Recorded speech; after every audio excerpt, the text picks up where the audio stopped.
Et l'invité, c'est Clément Ménadier. Bonsoir. Bonsoir. Avec Mathieu Delzovo. Bonsoir aussi Mathieu. Bonsoir. On a fait monter la pression autour de ce match. On a parlé d'histoires à raconter, d'écrire une ligne de plus pour l'UBB. On savait que Bristol, ce serait dur. On en avait parlé ensemble vendredi. Ah, finalement, ça n'est pas passé, mais au terme des prolongations. Première question, pas trop déçu, Clément Ménadier, du fait que bon, là, ça s'arrête là, en tout cas en Challenge Cup pour le bébé. Ben, si, forcément déçu. Hein. On aurait voulu offrir cette première finale, y aller et pouvoir la jouer. Bon, voilà, on s'arrête à l'étage inférieur. Il va falloir apprendre cette défaite pour pouvoir faire mieux la prochaine fois si on se retrouve dans la même situation. J'aimerais savoir aussi comment ça va physiquement, parce que ça a été quand même un match avec une très très haute intensité. Il y a déjà eu les 80 minutes plus la prolongation, et surtout pendant la rencontre, beaucoup de turnover, très peu d'arrêt de jeu, quoi. Ouais, c'est sûr que physiquement, on a fait vraiment un gros match d'une très haute intensité, juste avec deux matchs d'ancienneté, et surtout sur un début de saison comme ça. Donc, voilà, on a un peu plus de mal à récupérer, mais on a joué vendredi soir, on a eu le week-end complet pour pouvoir récupérer. Donc, voilà, il faut tourner la page et repartir de l'avant maintenant. Est-ce que ça ne ressemblait pas justement au standing des matchs internationaux? On n'est pas loin en termes de rythme, d'intensité. En termes de temps de jeu effectif, je pense qu'on n'en est pas loin, oui, parce que de ce qu'ils nous ont dit ce matin, on n'est pas loin de 53 minutes de temps de jeu effectif avec les prolongations. Hein. C'est un chiffre énorme, 53 minutes. Oui, c'est vraiment énorme. Donc oui, on est sur ce standard-là, mais voilà, les matchs de Coupe d'Europe, c'est des standards comme ça. Quand on regarde Exeter-Toulouse qu'il y a eu samedi après-midi, c'était de ce gabarit-là aussi. Donc on a joué un match de très très haut niveau. Il n'arrive pas trop tôt ce match, quand même, après seulement quelques matchs en top 14, des problèmes peut-être de réglage, de préparation durant l'été. Bon, voilà, est-ce qu'il n'arrive pas trop tôt? C'est sûr qu'on n'a pas l'habitude de jouer des matchs de phase finale juste après 2 matchs de championnat. On n'a pas l'habitude de se retrouver au début de l'automne avec des températures où il faisait froid quand même à Bristol à jouer ces matchs-là. Après, on l'a pris, c'était une chance de pouvoir le prendre aussi. Après la saison qu'on avait fait l'année dernière, on voulait bien solder cette saison de l'année dernière, qui avait quand même, c'est le seul héritage qu'on avait de cette saison de l'année dernière. Donc on voulait bien le solder. Et malheureusement, on s'arrête en demi-finale. Ça aurait été une belle expérience, mais ça aurait été une expérience intelligente si on arrive à grandir de ce match. On va voir le résumé, non? Oui, on a eu beaucoup de témoignages. On voit tout de suite les images de ce match à Bristol. On a eu beaucoup de témoignages de supporters qui nous ont dit voilà, on est fiers de vous quand même, parce que c'est vrai que c'est une belle copie qu'a rendue l'Union Bordeaux-Bègles sur cette demi-finale. Tout avait bien commencé. Clément, finalement, un peu comme d'habitude depuis ce début de saison, une première mi-temps quasi parfaite. Ouais, alors quasi, parce que là quasi c'est pas faite. Score, oui, mais... non, mais on fait une une grosse première mi-temps, mais on fait aussi énormément de scories sur cette première mi-temps qui font que à la mi-temps on tourne que avec 6 points d'avance, alors qu'il y avait la place peut-être d'en avoir un peu plus, de mener plus largement. Et c'est toutes ces petites erreurs et la continuité de ces erreurs en seconde mi-temps qui font que à la fin du temps réglementaire, on est à 20-20. Je pense que ce match, il y avait la place de pouvoir le gagner sur les 80 minutes. Voilà, on est allé en prolongation, on perd en prolongation. C'est dommage. Voilà, comme je l'ai dit tout à l'heure, il faut vraiment apprendre de ces matchs-là, car si on a l'occasion de pouvoir en rejouer dans l'année... Il faut se dire que voilà, sur les matchs de très haut niveau comme ça, une demi-finale, la moindre erreur de chacun, ça se paye cash à la fin. Alors, pas forcément en essai tout ça, mais en points par rapporté, quoi. On a un manque d'efficacité flagrant dans la zone des 22 mètres adverses, où la statistique, je pense qu'elle est éloquente. Hein. On y est rentré 16 fois et on repart que 5 fois avec des points. Voilà, il faut vraiment qu'on grandisse sur ça pour les prochains matchs couperés, si on a l'occasion d'en jouer. Oui, vous avez vu avec l'essai de Loatoua, bien que Bristol est revenu, l'UBB qui menait 13-7, et puis après c'est allé assez vite avec l'essai de Malins qui permet aux Anglais de reprendre avantage 14-13, et après il y a eu ce carton jaune aussi juste avant de Samir Radradra. Le score était encore serré.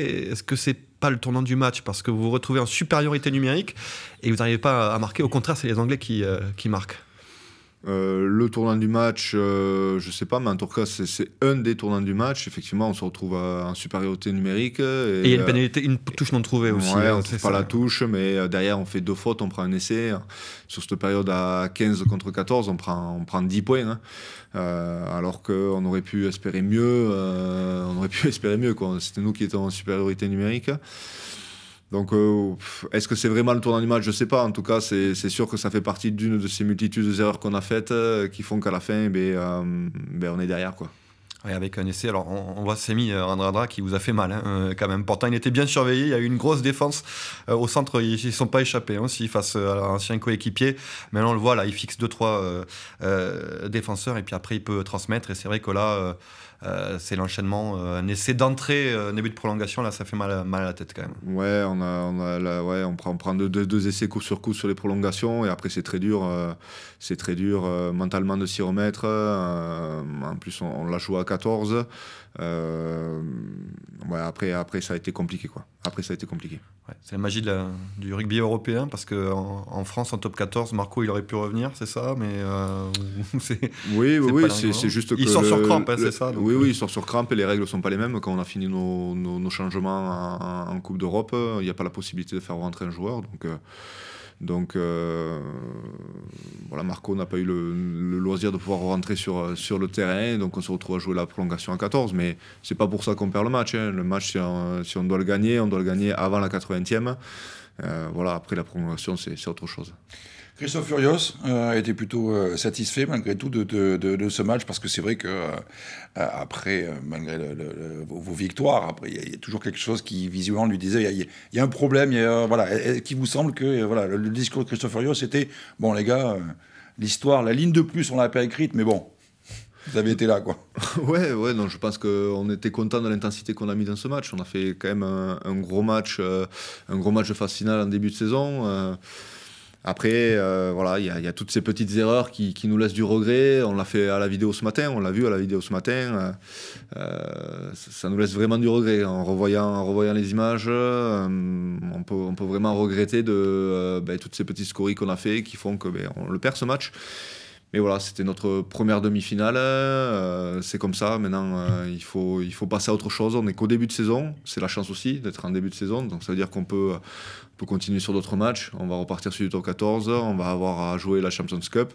Et il faut qu'on se serve de cette demi, d'avoir appris ce qu'on a appris là, de ces matchs de haute intensité, parce qu'on est capable de les faire maintenant, et de les reproduire le plus possible chaque week-end.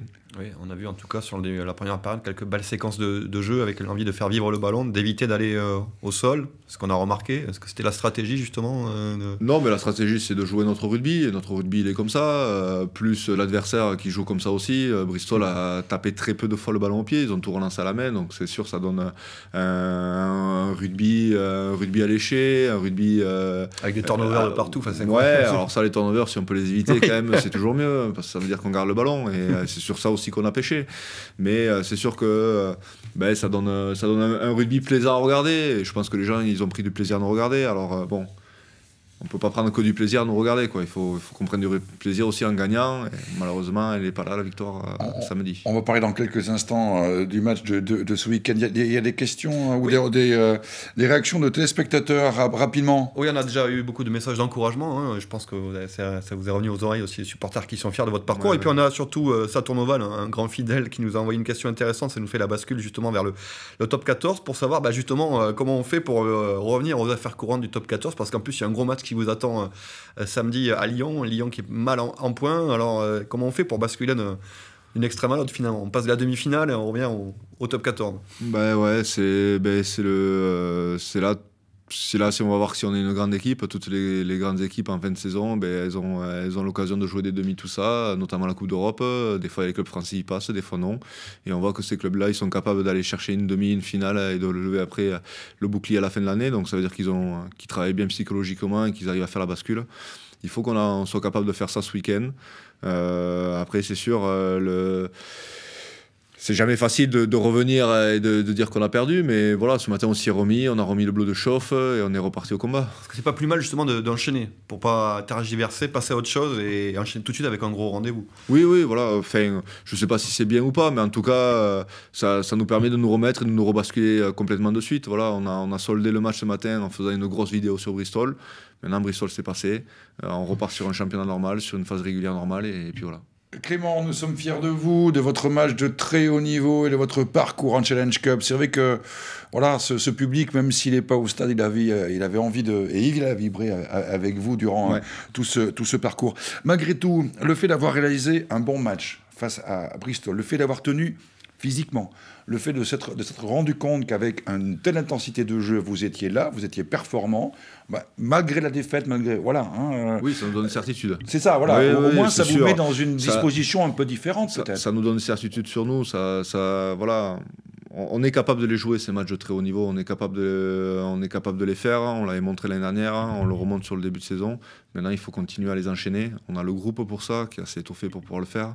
Donc voilà, il faut enchaîner ces matchs de très haut niveau et il faut continuer ce week-end face à Lyon.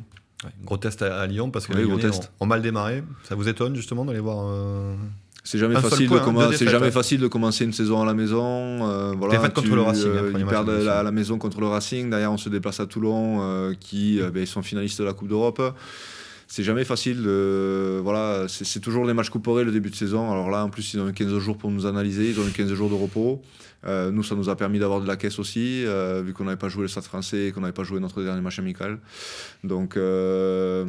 c'est très bien, ça sera vraiment un très bon match. Et puis on connaît toute la valeur des Lyonnais, ils sont âpres, ils sont durs. Ils ont joué 2 demi-finales. Sur les 3 derniers championnats, ils ont fini à chaque fois dans les 6 et voire même dans les 2 premiers chaque fois.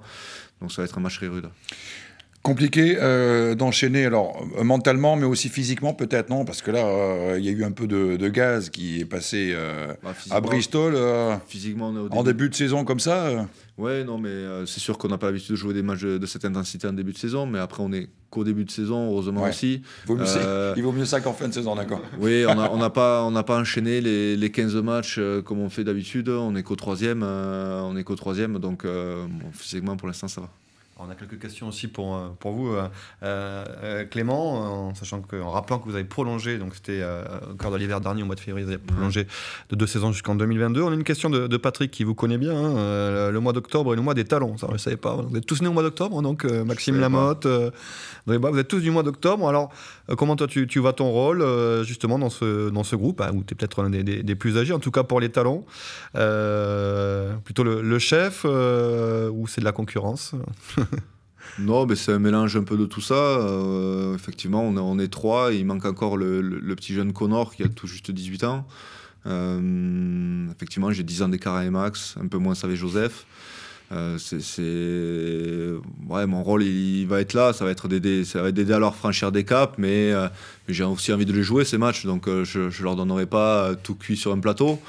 Non, mais c'est comme ça que tout le monde va avancer. Et si je leur donne tout cuit, ça va pas servir l'équipe et moi, ça me servira pas.